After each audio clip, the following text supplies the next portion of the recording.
Judaism, born 3,500 years ago among a desert nomadic tribe.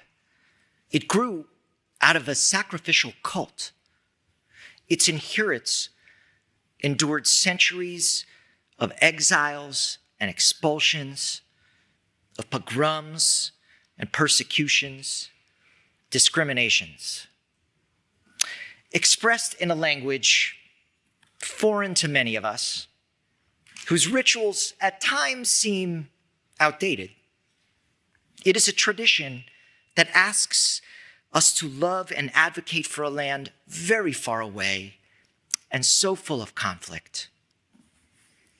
It is a religion of law that commands, honor your parents, study Torah, be hospitable, visit the sick, light these candles, don't eat that, fast, pray, advocate, care, question. What if we flipped it? Full pun intended. Ask not what you can do for Judaism, but what can Judaism do for you? You all support the place. If you wanted to hire Judaism as an employee, what jobs would you pick Judaism to do? And how well is Judaism doing those jobs? Wanted, religious tradition that will be responsible for inspiring and leading approximately 15.5 million talented, though sometimes entitled Jewish people. Prerequisites. All applicants must possess a vibrant, authentic, and everlasting treasury of wisdom, accessible through sacred scriptures, ritual observances, learning, praying, studying, singing. That one's important here at Music City, USA. Advocating, discussing, questioning, reading. Tasks will include, but not be limited to, creating a more just society, teaching people the power of community, arousing compassion in them, and inspiring hope. Past examples of helping heal the world, helpful.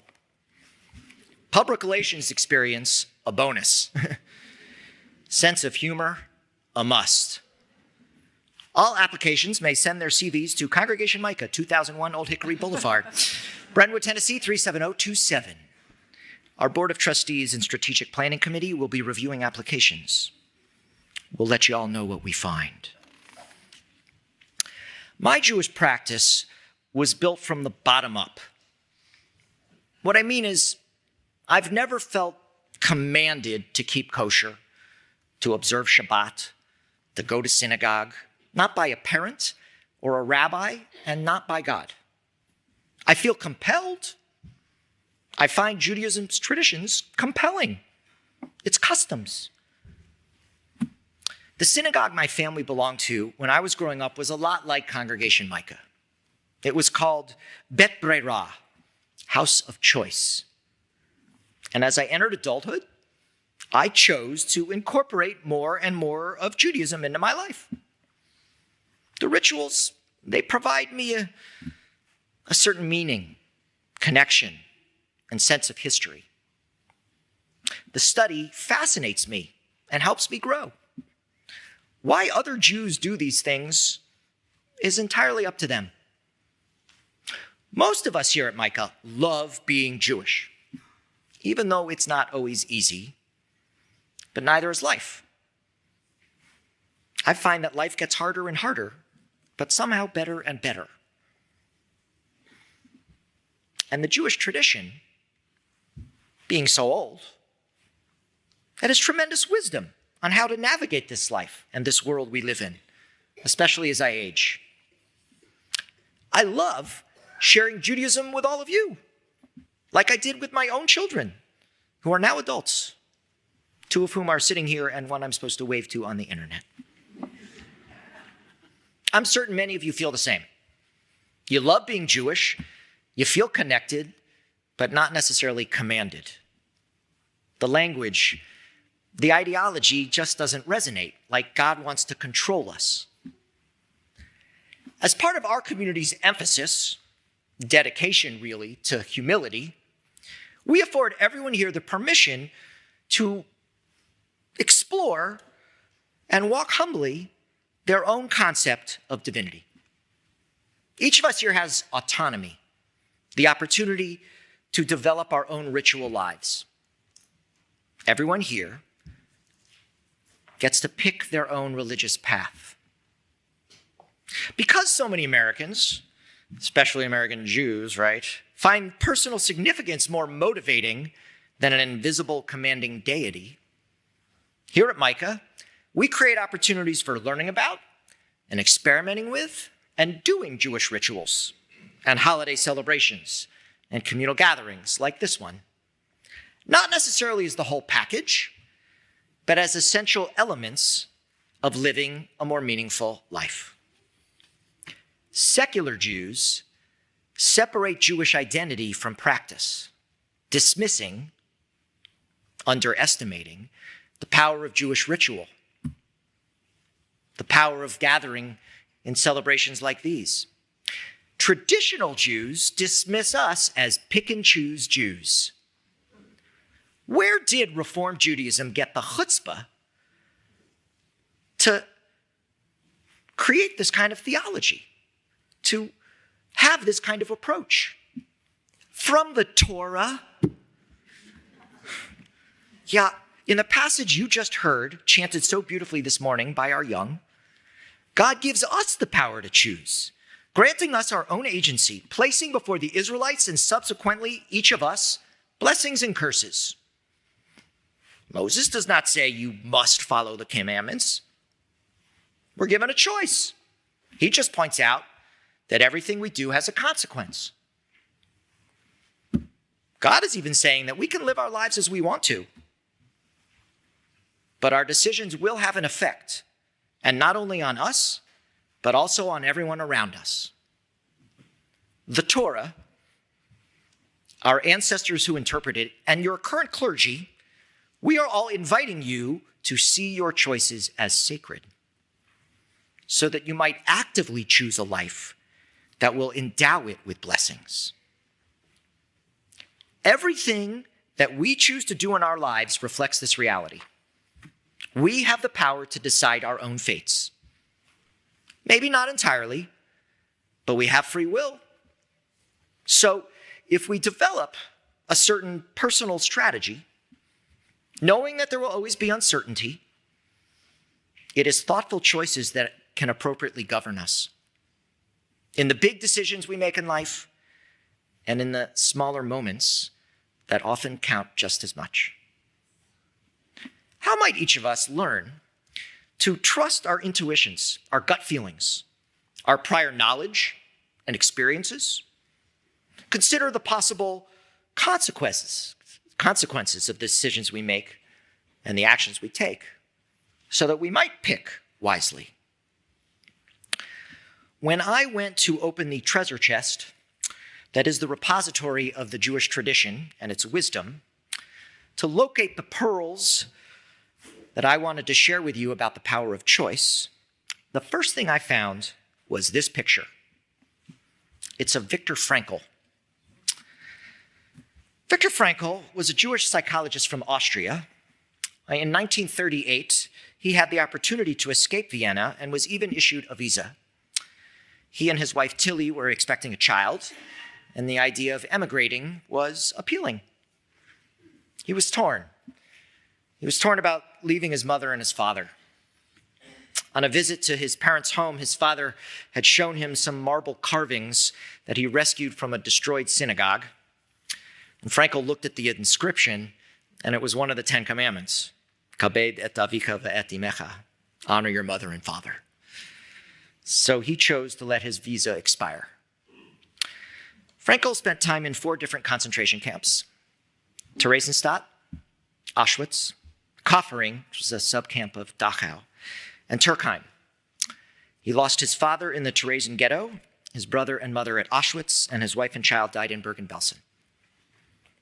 In the camps, he witnessed countless friends and fellow prisoners succumb to disease and starvation and despair.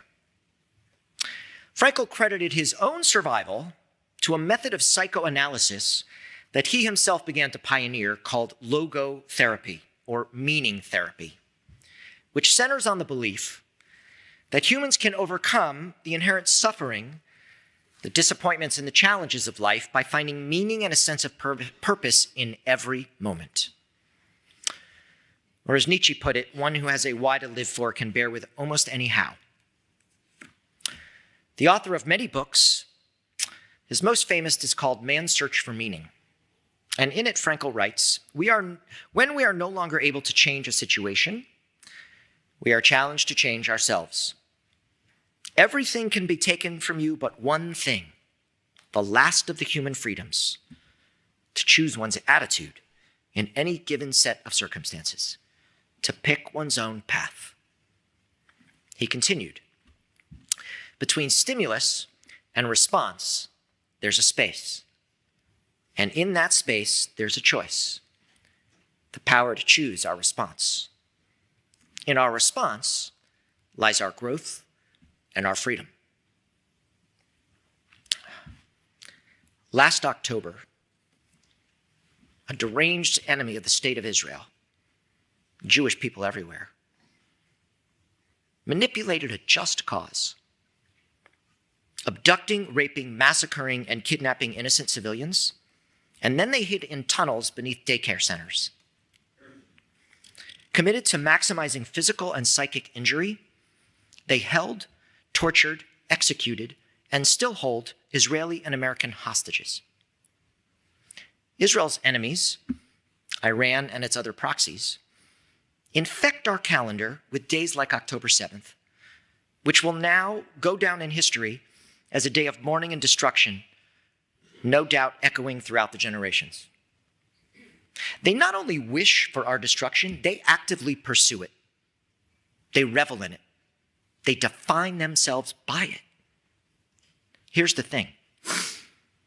Israelis are not, as Menachem Begin once said, Jews with trembling knees. Israel is a nation of lions. What will determine Israel's future is not what its enemies plan. It will be how Israel chooses to respond to them. Some of you may not like those responses. We don't live there.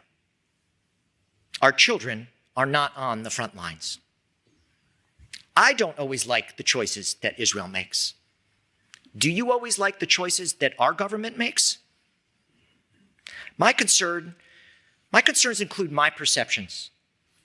How come every military threat is always met with a military response? Doesn't anyone in this whole story have a bigger imagination than that? Here at the start of the new year, I am always filled with hope, and this year is no different. I spoke about it at the local October 7th commemoration this week. Hope is at the core of what I want from my spirituality. It's part of what I hired Judaism to do for me. But hope is not a military strategy, and neither is exacting a cost. This war with Iran's proxies is not about making Israel's enemies pay a price. This is about a long-term, methodical, relentless approach with as many allies as we can muster for as much time as it takes to dismantle the capabilities of Israel's enemies. In the end, this is about peace. Yes, peace. Israel may be in a zero-sum contest with Hamas and Hezbollah and the Houthis and the Iranian regime and Islamic jihadists everywhere. But she's not in a zero-sum contest with Islam or with the Palestinian people, and neither are we. Victory is not about the defeat of Israel's enemies, though that is a necessary component of any long-term strategy. It's about what is built, not what is destroyed. In Israel's case, picking wisely, thoughtfully, will require that she take actions that, in addition to being reliable and relevant, take into consideration the multiple stakeholders. And we, American Jews, should consider ourselves their sponsors, their patrons, their advocates, especially at this pivotal time in the spiritual, national, and global life of the Jewish people. how we respond to Israel currently and going forward as American Jews will have an impact on how this all eventually plays out.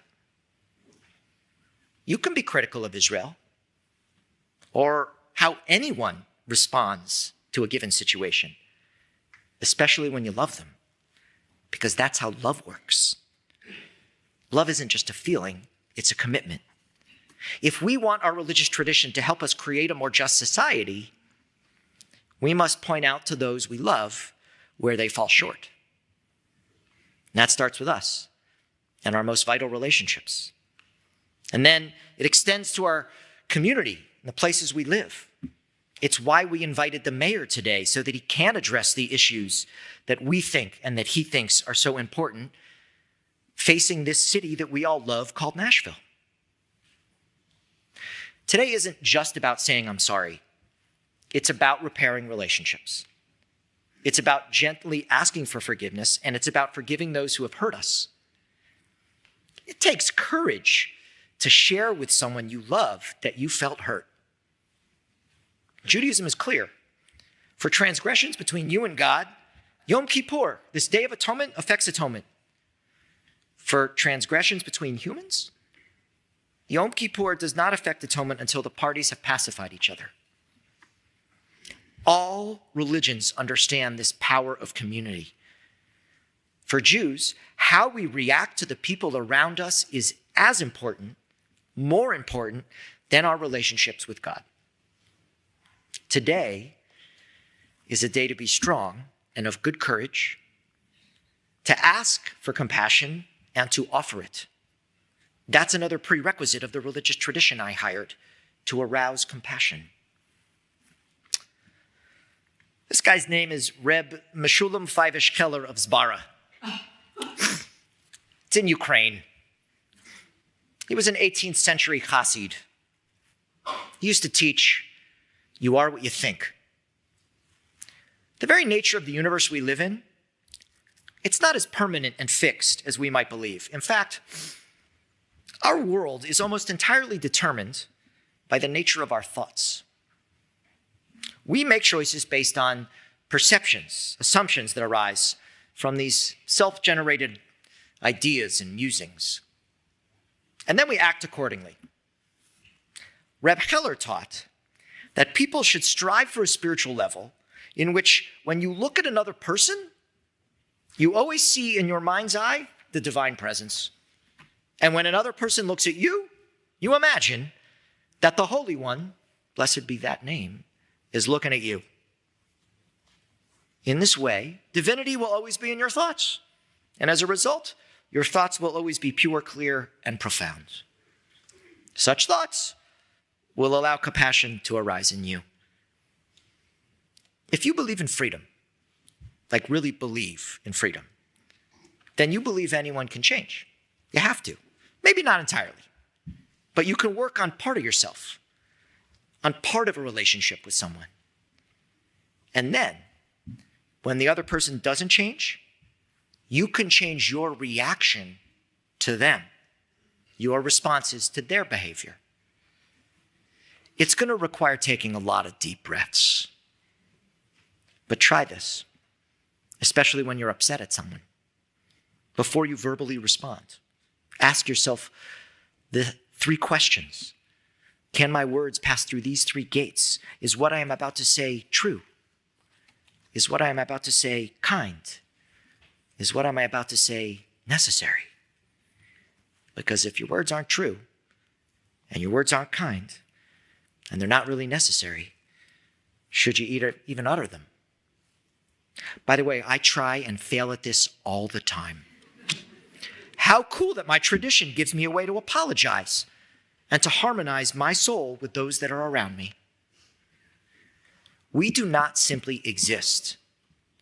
We always decide what our existence will be, what we as individuals, communities, and as a people will become the next moment. The lofty goal today is to figure out how to live in such a way that gives purpose to our existence. And it all comes down to choosing, to making the kind of choices that lead to a life of blessings. You don't have to be brilliant. Each of us can develop the sage-like ability to read a situation, to trust our intuitions, and to take the right action, learning what to say or not say, how to respond to the world around us, fine-tuning our moral compasses to guide our decision-making and ultimately our behavior. Because in life, there are certain situations where your intelligence or your knowledge will fail you, but your behavior won't. The year was 1939. The scene, a couple sat at the back of a crowded bus in Munich, Germany, which had been pulled over by Nazi officers. One of the three Hitler Youths spoke with the driver. The other two started checking everyone's passports. They subsequently were removing all the Jews from the bus.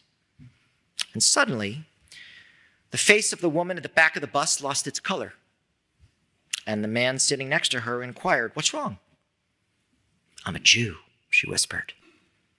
And at that moment, without hesitation, the man started yelling at the woman. "What do you mean? How could you do that?" Immediately, all the attention shifted to the rear of the bus. "What's going on there?" shouted one of the German officers. "My wife," said the man. "She left her papers at home again." How did that man know exactly what to do in that moment? How to respond? Where did he find the courage to do it? Did it take years of training to learn to be both compassionate and brave? Or did he access those feelings, those characteristics, when he saw the divinity in another person? Some people are good at school. Others are good at life. Degrees end up just being pieces of paper if you can't put them into practice. A person's education, their character, is authenticated in their choices, in their actions, in how they respond in every moment, being more patient with family members, more loving with friends and strangers, living with humility, acting with integrity, knowing how to meet every moment with the best possible response, reaching into every moment and knowing what it calls for. Because between stimulus and response, there is a space. And in that space, we are each given a choice. The power to choose our response. In our responses lie our growth and our freedom. Every day, we are given an equal amount of seconds and minutes and hours with which to choose. What will you choose to do with the time that you've been given? And how will you go about picking wisely? Good Yom Tov.